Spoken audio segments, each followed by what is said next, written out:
안녕하세요. 이번 주에는 260페이지 도시개발 사업 시행을 함께 보도록 하겠습니다. 우리가 도시개발법은 도시개발 사업 절차를 다루고 있는 것으로 알고 있습니다. 도시개발 사업은 3단계로 이루어지게 되는데 1단계는 도시개발 사업을 시행할 수 있는 개발 구역을 지정하는 것입니다. 저 개발구역 지정과 동시에 개발 계획을 수립해야 됩니다. 도시개발구역이 지정되게 되면 2단계 절차로서 사업 시행자는 개발계획에 적합한 실시계획을 작성하고 도시개발구역을 지정했던 지정권자에게 인가받아야 됩니다. 인가받고 고시하게 되면 도시개발 사업을 시행하게 되는데 도시개발 사업 시행 방식은 세 가지입니다. 전부 수용 방식과 전부 환지 방식. 수용 방식과 환지 방식을 병행하게 되는 혼용 방식인데 혼용 방식은 수용 방식과 환지 방식을 함께 정리하게 되면 충분히 내용을 해결하게 됩니다. 그리고 이 수용 방식과 환지 방식으로 도시개발 사업을 완료하게 되면 공사 완료 공고 후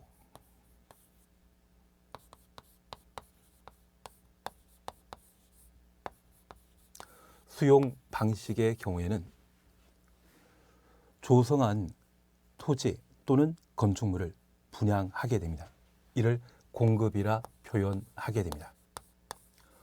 환지 방식의 경우에는 공사 완료 절차를 마치게 되면 환지 처분에 관한 절차를 거쳐 조성된 토지 등을 분양하거나 종전 토지 소유자에게 환지를 지급하게 됩니다. 그중에 우리는 2단계에 관한 사항들을 이제 함께 살펴보도록 하겠습니다. 우선 1번 시행자 지정입니다. 도시개발 사업 시행자는 다음 자 중에 지정권자가 지정한다. 지정권자가 지정한다. 줄쳐 놓습니다. 다만 도시개발구역 전부를 환지 방식으로 시행하는 경우에는 전부부터 환지 방식 가로 해놓습니다. 5. 토지 소유자나 6호 조합을 시행자로 지정한다. 도시개발 사업 시행자와 관련되어서는 시행자 자격에 관한 사항들을 260페이지부터 261페이지까지 각각 열거하고 있는데 국가 등을 포함한 공적 사업 주체와 민간 사업 시행자를 각각 도시개발 사업 시행자가 될 수 있는 자로 정해 놓고 있습니다. 그래서 이러한 시행자 자격을 가진 자가 있다면 그 시행자를 지정권자가 도시개발 사업 시행자로 지정함으로써 도시개발 사업을 시행하는 것이 원칙입니다. 그래서 사업 시행자는 국가를 할지라도 당연 사업 시행자 되는 것이 아니라 지정권자에게 지정받은 때 도시개발 사업을 시행할 수 있는데 이 도시개발 사업 시행에 있어서는 막대한 자금이 필요합니다. 그런 자금 조달 능력과 도시개발 사업을 시행할 수 있는 능력이 있는지 확인하고 지정권자가 지정함으로써 도시개발 사업을 시행하게 됩니다. 다만 예외적으로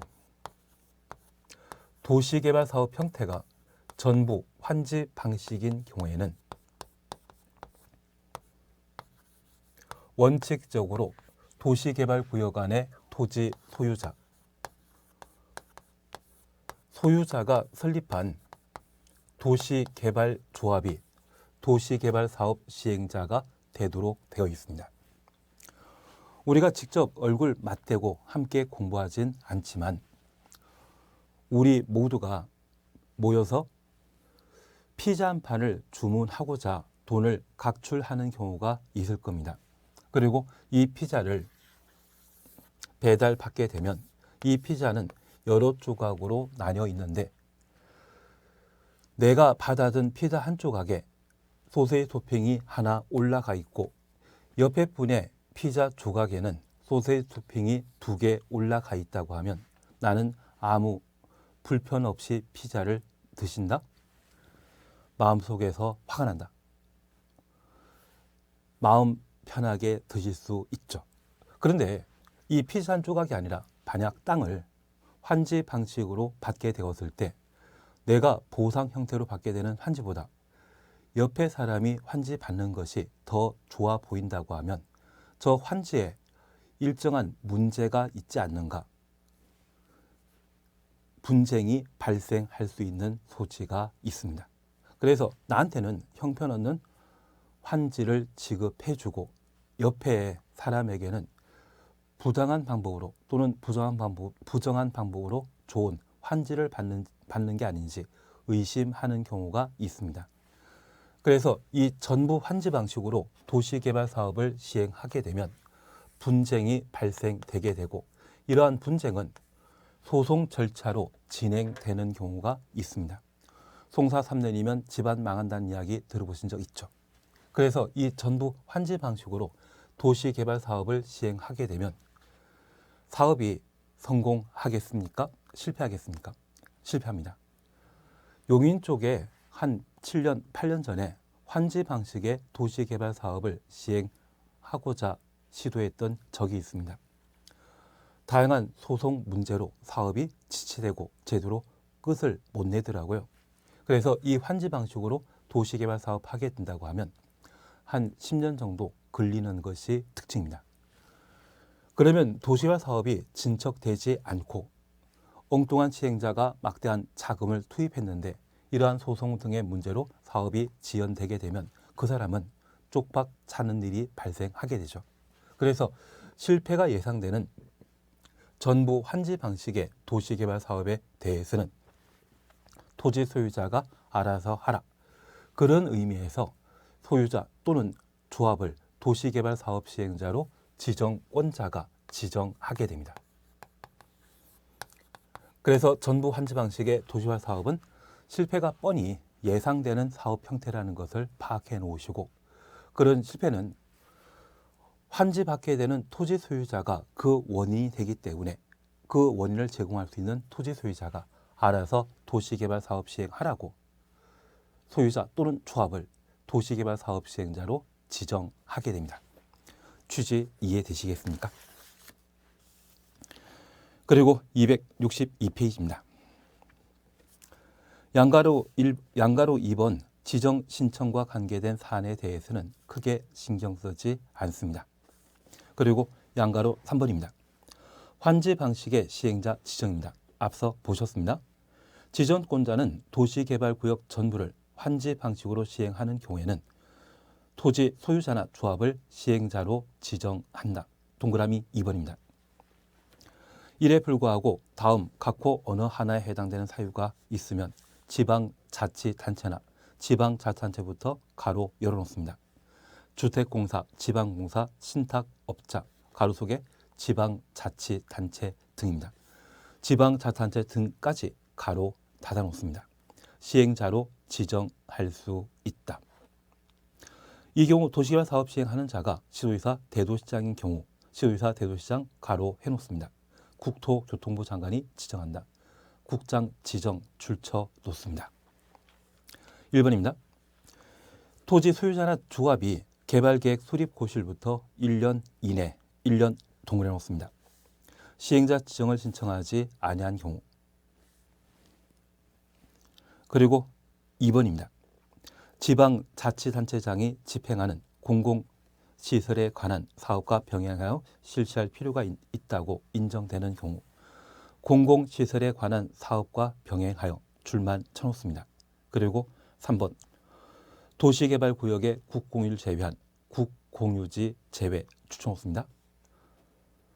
면적 2분의 1 이상에 해당되는 토지 소유자 및 토지 소유자 총수 2분의 1 이상이 지방자치단체 등의 시행에 동의한 경우 동의 줄쳐 놓습니다. 그러면 전부 환지 방식 시에 지정권자는 도시개발구역 안의 토지 소유자 등을 사업 시행자로 지정해야 되지만 예외적으로 일정한 조건을 충족하게 되면 지방자치단체 등을 사업시행자로 지정할 수 있습니다. 그 예외가 인정되는 대상은 지, 병, 동으로 기억해 놓습니다. 우리가 잠깐 구분해 주실 것이 있습니다. 병원 방문하시다 보면 A병동, B병동이 있습니다. 그거 생각하시면서 지, 병, 동으로 기억해 주시는데 지병동의 지는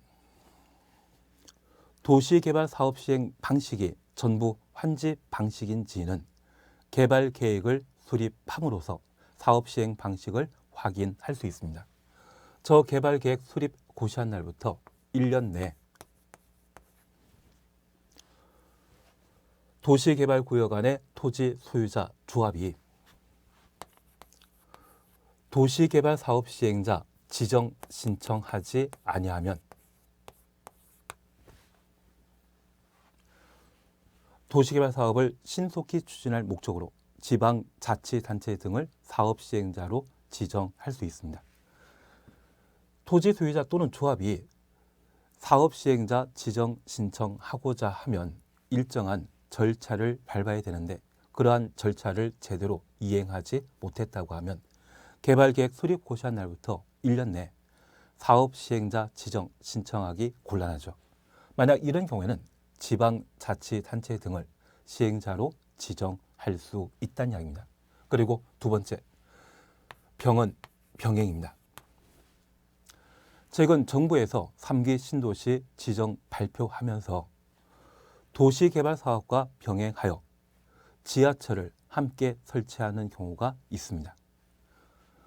공공사업이 중요한 것입니까? 전부 환지 방식 시에 도시개발 사업이 중요하겠습니까? 지하철 설치와 관계된 공공사업이 더 중요하기 때문에 이런 경우에는 지방자치단체 등을 사업 시행자로 지정할 수 있습니다. 그리고 지병동의 동은 동의를 말합니다. 우리가 잠깐 구분해 주실 것이 있습니다.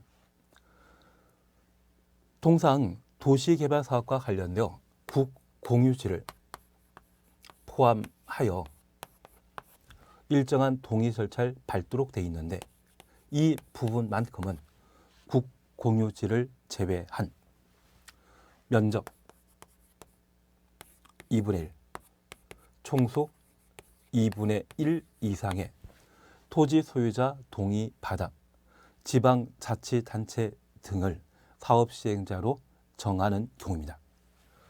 도시개발 사업과 관련된 동의 요건은 통상 면적 3분의 2, 총수 2분의 1인데 여기는 면적 2분의 1, 총수 2분의 1로 동의 요건을 대폭 완화시켜 놓고 있습니다. 하나 이해하실 것이 있습니다. 여기 도시개발 사업을 시행하게 되면 시행자에게는 막대한 개발 이익이 발생하게 됩니다. 이번에 전부 환지 방식으로 도시개발 사업을 지방자치단체 등이 시행하게 되면 지방자치단체 등이 유리한 것이죠. 자신이 도시개발 사업을 시행하고자 한다면 법령상 그 요건에 대해서는 강화시켜 놓는다, 완화해준다. 완화하지 않겠습니까?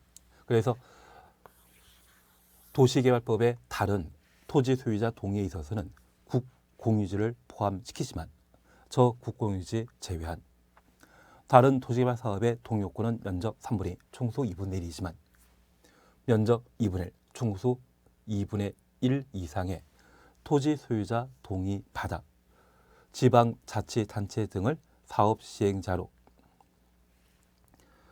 지정할 것을 동의한 때는 이들을 우선 사업 시행자로 지정할 수 있습니다. 그래서 지병동에 해당되는 사항들을 저렇게 정리해 주시는 게 필요합니다. 여기 지병동은 전부 환지 방식 시에는 원칙적으로 도시개발구역 안의 토지 소유자 조합이 지정권자에게 도시개발 사업 시행자로 지정받아 사업 시행하는 것이 원칙이지만 지병동에 해당되게 되면 지방자치단체 등이 지정권자에게 지정받아 도시개발 사업을 시행할 수 있다는 것을 확인해 놓습니다. 특히 이 지방자치단체인 사업시행자가 만약 시도지사라고 하면 그 시도지사인 때는 누구에게? 국장에게 도시개발사업시행자 지정받아 도시개발사업을 시행할 수 있다. 그걸 잡아주시는 게 필요합니다. 그래서 도시개발사업시행자와 관련되어서는 국가랄지라도 지방자치단체랄지라도 누구에게? 지정권자에게 지정받아 도시개발사업시행자가 될 수 있다는 것 확인해 놓습니다. 3번 동의자 수 산정 방법과 관계된 사안에 대해서는 지금은 건너뛰십니다. 다만 우리가 함께 확인해 주실 것으로서 1번에 토지 소유권 또는 지상권을 공유하는 경우 공유 줄쳐 놓습니다. 대표 공유자 또는 대표 지상권자 한 명이 동의 주체가 되게 됩니다. 그래서 각각 동의한다. 이런 지침 넣으면 드립니다. 다만 집합 건물의 구분 소유자의 경우는 각각 토지 소유자 한 명으로 본다. 집합 건물은 우리가 살고 있는 아파트를 말합니다. 아파트의 경우는 구분 소유권이 인정되고 토지는 여러 사람이 공유 관계로 형성되게 되는데 이 집합 건물인 아파트 구분 소유자에 대해서는 토지 소유자 1인으로 한 사람으로 취급한다. 그 정도 확인해 놓습니다. 나머지는 한번 읽어보면 충분하지 않나 싶습니다. 그리고 4번 규약 규정의 작성입니다. 우리가 잠깐 이해하실 것이 있습니다. 법인이라는 게 만들어지게 되면 정관이라는 것을 만들도록 되어 있습니다. 그리고 이 정관처럼 법인 구성원의 권리, 의무에 관한 사항들을 담아 있는 것을 규약, 규정이라 표현하게 되는데 여기 규약은 민간이 상원의 권리, 의무에 관한 약정을 정해놓은 것을 규약이라 하고 행정청이 공공이 개입하여 구성원 상환의 권리 의무에 관한 사항들을 다루게 된다고 하면 그것을 규정이라 표현하게 됩니다. 그래서 우리 계약이란 말 들어본 적 있으시죠? 그 계약을 달리 표현하게 되면 규약이란 말로 달리 표현하게 됩니다. 그리고 규정은 그 규약과 관계되어 행정청 또는 공적 주체가 권리 의무 관계에 관한 사항들을 다루게 되었을 때는 규정이라 표현하고 도시개발조합, 법인이 구성원 상환의 권리 의무 관계에 관한 사항들을 다루게 된다고 하면 그때는 뭐라 한다? 정관이라 표현한다. 그렇게만 구분해 놓습니다. 그래서 1번 규약이란 말 찾았습니다. 토지 소유자 2명 이상이 도시개발 사업을 시행하고자 할 때 토지 소유자 2명 이상 가로 해놓으시면 이것 사인과 사인이죠. 그때는 규약을 정할 수 있습니다. 그리고 2번입니다. 지방자치단체 등이 도시개발 사업 전부를 환지 방식으로 시행하고자 하는 경우 그래서 공공이 도시개발 사업을 환지 방식으로 시행하는 때는 규정 작성하도록 되어 있습니다. 조합의 경우는 정관이라는 것을 만든다. 그렇게만 구분해 놓습니다. 크게 의미 둘 필요 없습니다. 우리가 개념만 잘 잡아 놓으시게 되면 규약과 시행 규정 큰 의미 두지 않고 정리하실 수 있을 겁니다. 바로 한 장 넘기시면 2번 시행자 변경입니다.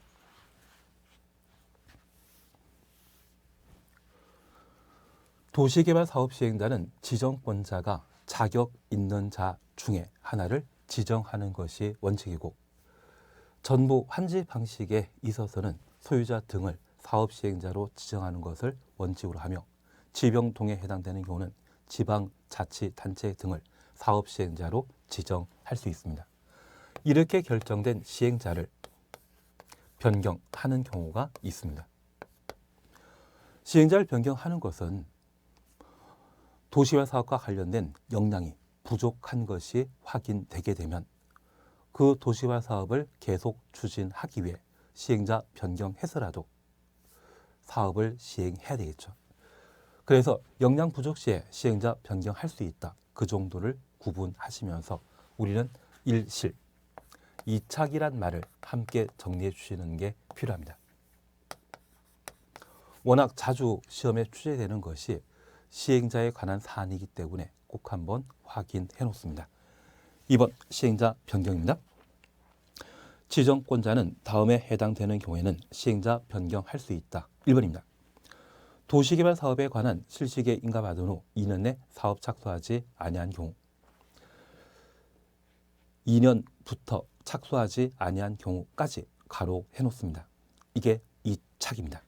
그리고 2번입니다. 행정처분으로 시행자 지정이나 실시계 인가가 취소된 경우, 도시개발 사업은 막대한 자금이나 역량이 필요한데 그게 부족하다고 하면 시행자 지정 취소될 수 있고요. 실시계 인가받은 것 취소될 수 있습니다. 3번입니다. 시행자의 부도, 파산 등의 사유로 도시개발 사업의 목적을 달성하기 어렵다 인정되는 경우, 부도, 파산, 눈에 보이시죠? 돈이 없는 자라면 시행자 변경할 필요가 있을 겁니다. 그리고 4번입니다. 전부 환지 방식으로 시행자로 지정된 토지 소유자 또는 조합이 도시개발구역 지정 고지부터 1년 이내, 1년부터 가로 열어놓습니다. 도시개발 사업에 관한 실시계 인가를 신청하지 아니한 경우까지 가로 닫아 놓으시면 그게 일실입니다. 그래서 일실 이착이란 말을 우리가 함께 보시는데, 일실은 전부 환지 방식으로 토지 소유자 또는 조합이 도시개발 사업 시행자로 지정받았지만 저 사업 시행자는 개발 계획에 따른 실시 계획을 작성하고 지정권자에게 인가받아야 되죠. 1년 내 실시 계획에 대한 인가를 신청하지 아니한 경우에는 실시계 인가 신청과 관련된 절차를 제대로 밟질 못했다 해서 시행자 변경할 수 있습니다. 그리고 2착입니다. 저 실시계 인가 받고 공사 착수해야 되는데 2년 내 공사 착수하지 아니하면 시행자 변경할 수 있다. 그래서 시행자 변경에 관한 사항을 저렇게 정리해 놓습니다. 그리고 세 번째, 대행 등에 관한 사항을 함께 살펴놓습니다. 양걸 1번입니다. 11조 1호부터 4호까지 규정에 해당되는 자, 가로 속에 공공시행자입니다. 국가, 지방자단체, 정부, 투자기관, 지방공사 등을 공공이라 하죠. 저 공공이 도시개발 사업을 효율적으로 시행하기 위해 필요한 경우에는 설계, 분양 등의 도시개발 사업 일부를 주택법에 따른 주택건설사업자로 하여금 대행하게 할 수 있다. 대행 동그라미 해놓습니다. 그러면 우리가 잠깐 이해하실 것은, 최근 아파트 건설 분양 과정을 살펴보면 주택공사가 아파트 건설하게 되었을 때 그 아파트는 좋은 형태로 분양된다? 삼성 레미안보다, 현대 힐스테이트보다 별로이다. 별로이죠. 그래서 이 주택건설 사업과 관련되어 설계, 분양에 관한 사항은 공공보다 민간이 더 잘하거든요. 그래서 주택건설과 관련된 설계, 분양에 관한 사항에 대해서는 민간인 주택건설 사업자에게 업무를 대행하게 할 수 있습니다. 그래서 이 대행은 누가? 공적 주체가 민간에게 일 맡기는 것을 뭐라 한다? 대행이라 표현합니다. 그리고 4번, 위탁에 관한 사항을 함께 정리해 놓습니다. 사업 시행자는 항만, 철도 등의 기반시설의 건설, 공유수면 매립에 관한 업무를 국가, 지방자단체, 지방공사 다음 기관에 위탁하여 시행할 수 있다. 국가부터 위탁까지 가로 해놓으시고 위탁 줄쳐 놓습니다. 그래서 두 번째, 위탁에 관한 사항으로 도시개발 사업과 병행하여 지하철이나 또는 항만 등을 함께 개발하는 경우가 있습니다. 그러면 이 도시개발 사업을 시행하는 자는 도시개발 사업의 전문가이지 철도나 항만 건설의 비전문가일 수 있습니다.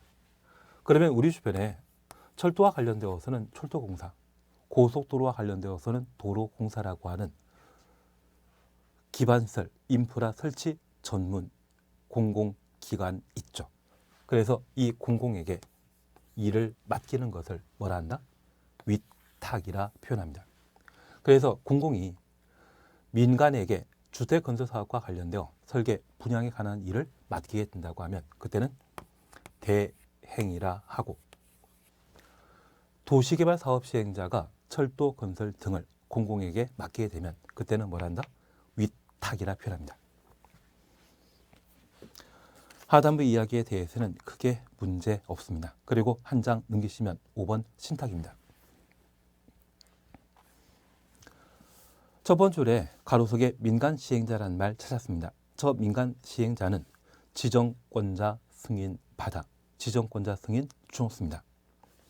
신탁업자와 신탁계약 체결하고 도시개발 사업을 시행할 수 있다.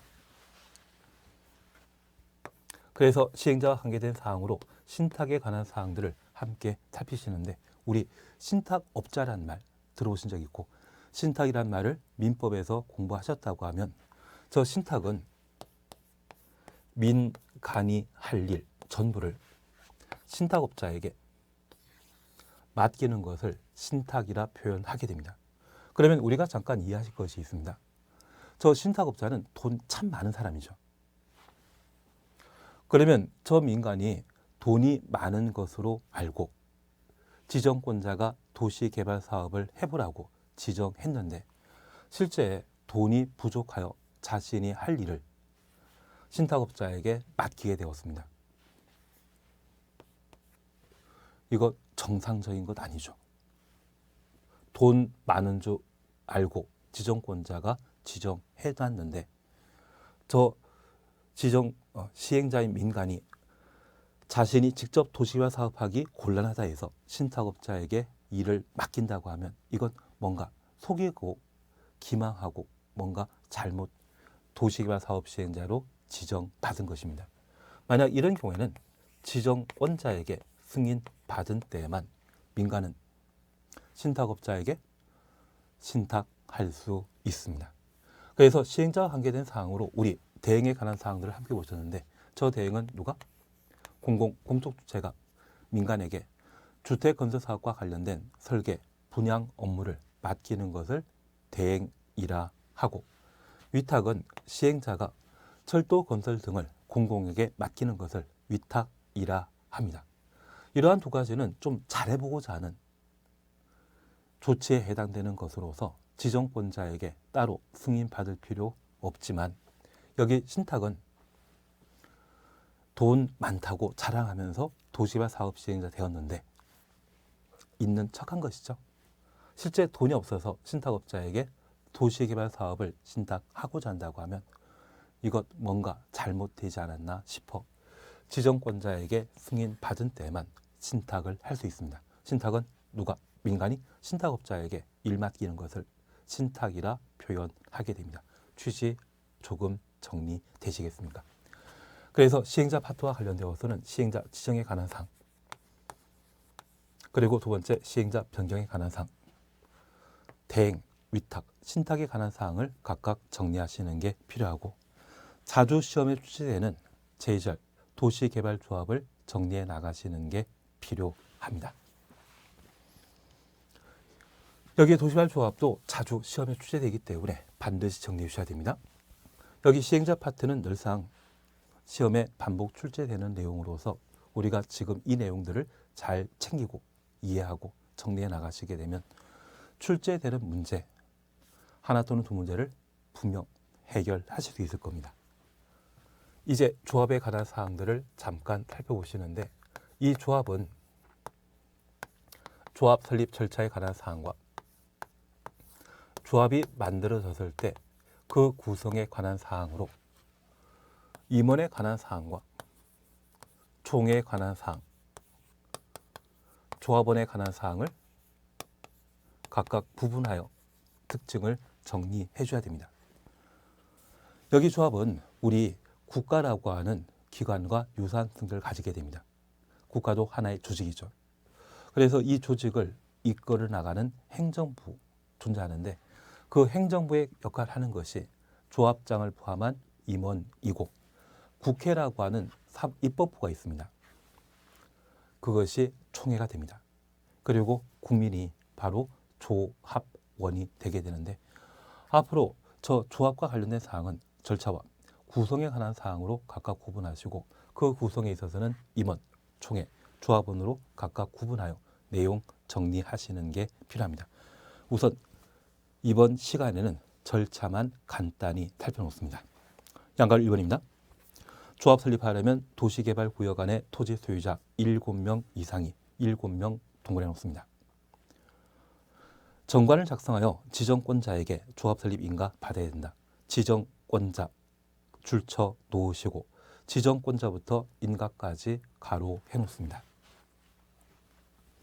첫 번째 우리 봐주실 것은 저 조합을 설립하고자 한다면 도시개발구역 안에 토지 소유자 7명 이상이 정관 작성하여 지정권자에게 조합 설립 인가를 받도록 되어 있습니다. 첫 번째 우리 이해하실 것이 있습니다. 여기 7. 우리 주변에 도시개발 사업이 참 많이 이루어집니다. 그런데 이 도시개발 사업 중에 성공하는 확률이 좀 희박한 것 같습니다. 그래서 우리 서울의 용산 국제업무지구에 대한 개발 사업을 드림 허브라고 하는 곳에서 사업 시행했다가 무산된 적이 있거든요. 그 드림이라고 하면 꿈을 쫓는 곳이죠. 미아리 일대에도 과거 도시개발 사업을 시행했었는데 그때도 사업 시행자가 드림랜드였습니다. 그 드림이란 말 붙여주는 것은 꿈이죠. 도시개발 사업이 성공되면 일확천금 가능하다 해서 드림이라는 곳이 드림이라는 명칭이 붙지 않나 싶습니다. 나중에 도시개발 사업을 드림으로 시작하는 시행자가 담당하고 있다고 하면 그때는 투자를 신중하게 결정하시는 게 필요한 듯합니다. 그래서 꿈을 쫓는다 해서 7명이 필요하다라는 것 확인해 놓습니다. 얘는 농담이었고요. 우리가 반드시 정리해 주실 것이 바로 여기입니다.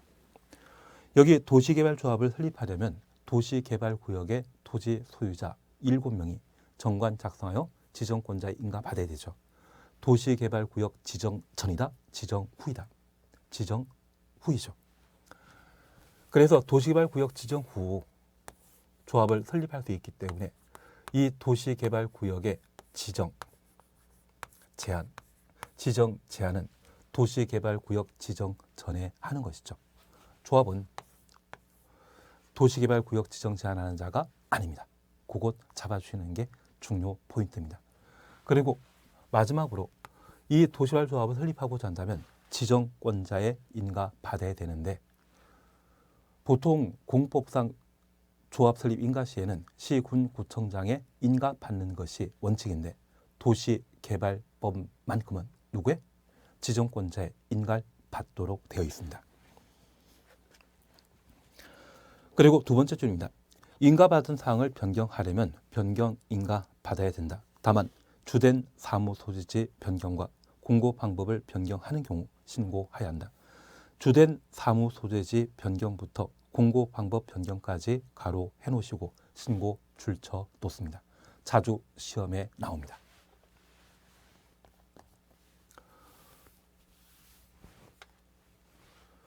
지정권자에게 일정한 서류 제출하여 인가받았다고 하면 이후 변경하게 되었을 때 변경 인가받는 것이 원칙입니다.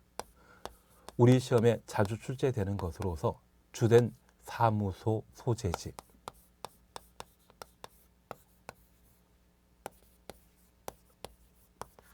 변경의 경우에는 변경 신고 대상입니다.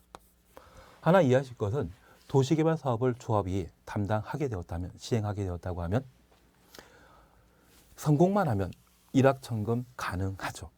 그래서 거창한 개업식 하고 그 사무실을 한 100평, 200평짜리를 얻게 됩니다. 그런데 이 조합이 도시개발 사업을 시행하는 방식은 전부 환지 방식일 때 조합이 사업 시행자 되게 되는데 전부 환지 방식의 경우는 사업 성공한다, 실패한다. 실패가 눈에 뻔하죠. 그래서 초기 2년, 3년은 거창한 사무실에서 도시개발 사업을 한다고 어깨에 힘주면서 활동하게 되지만 3년쯤 지나게 되면 진척이 없습니다. 그러면 조합원이 분담금이라는 것을 제대로 내지 않아 이 사무실 임대료 못 내는 경우 있거든요. 사무실 옮겨야 되는데 이 주된 사무 소재지 변경은 중요 사항입니다. 이걸 변경하고자 할 때 변경 인가 받게 되면 조합 설립 인가 받았을 때 서류 똑같이 냅니다. 그 서류 작성 비용이 몇 천만 원 들거든요. 현재 돈 없는 도시개발 조합이 사무소 변경하고자 할 때 그런 돈 부담하면서 변경 인가 받기 쉽다? 곤란하자. 현실적으로 곤란하기 때문에 이 사무소 소재 시 변경 시에는 쉽게 할 수 있도록 예외적으로 신고하고 변경하게 하는 겁니다. 취지 조금 이해하시겠습니까? 그리고 양가로 2번입니다. 설립 동의입니다. 조합 설립인가 신청하려면 도시개발구역 안에 면적 3분의 총수 2분의 1 이상의 동의 얻어야 된다. 그래서 도시개발구역부터 동의까지 가로 해놓습니다. 우리가 처음 보면 이 동의 요건이 참 낯설고 신기해 보이지만 우리가 이 동영상 수업을 반복해 듣게 되면 도시개발법의 당연 동의 요건이 면적 3분의 총수 2분의 1이라는 게 귀에 새겨져 있습니다. 거의 세뇌 당한 수준이거든요. 그래서 이러한 동의 요건에 대해서는 크게 지금은 신경 쓸 필요 없습니다. 반복해 들으시다 보면 자연스럽게 익숙해지고 그게 실력으로 나타날 수 있을 겁니다. 크게 신경 쓰지 말자. 중요하게 봐주실 것은 동그라미 2번 동의자 수 산정 방법에 있어서 1번 국공유지 포함하여 산정할 것. 국공유지 포함 추천없습니다. 도시개발법에서 동의 요건에는 국공유지를 포함시키는 게 원칙입니다. 딱 하나 예외 있습니다. 우리 지병동의라는 말 기억나시죠? 그때만 국공유지 제외한다. 그래서 국공유지 제외한 면적 2분의 1, 총수 2분의 1 이상이 지방자치단체 등의 사업 시행에 동의한 경우에는 전부 환지 방식이랄지라도 지정권자는 지방자치단체 등을 사업 시행자로 지정할 수 있다. 그것 빼고는 나머지는 국공유지 포함한 면적 3분의 2, 총수 2분의 1 이상의 동의 받도록 되어 있습니다. 하단부의 이야기는 그냥 지나가 버립니다. 한 장 넘기십니다. 3번 설립 등기라고 하는 것 찾았습니다. 인가 받은 날부터 30일 내 주된 사무소 소재지에 설립 등기해야 한다. 그래서 등기함으로써 법인은 성립된다라는 것 확인해 놓습니다. 그리고 법인의 성격과 관계된 사항으로 2번만 확인해 놓습니다. 조합에 관해서는 이 법에 규정된 것 외 민법상 사단법인에 관한 규정을 준용한다. 만약 시험에 도시개발조합은 민법상 사단법인이다 라고 하면 틀립니다. 사단법인에 관한 규정을 준용할 뿐이고 이 도시개발조합은 민법에 따라 만들어진 것입니까? 공법인, 도시개발법에 따라 만들어 놓은 것입니까? 도시개발법에 따라 만든 것이죠. 공법상 법인이지 민법상 법인이다 라고 하면 틀립니다. 다만 도시개발법에서는 도시개발조합에 관한 내용을 상세하게 기술하기 곤란하기 때문에 도시개발법에 없는 사안에 대해서는 민법의 사단법인에 관한 규정을 인용할 뿐입니다. 그래서 도시개발조합은 민법상 사단법인이다. 이 말 나오면 맞다 틀리다 틀리다 그렇게만 구분해 놓습니다. 이번 시간에는 여기 조합 설립 절차까지만 함께 해 놓으시고 잠깐 쉬었다가 다음 시간에는 조합 구성에 관한 내용을 함께 정리해 나가도록 하겠습니다. 잠깐 쉬었다 하십니다.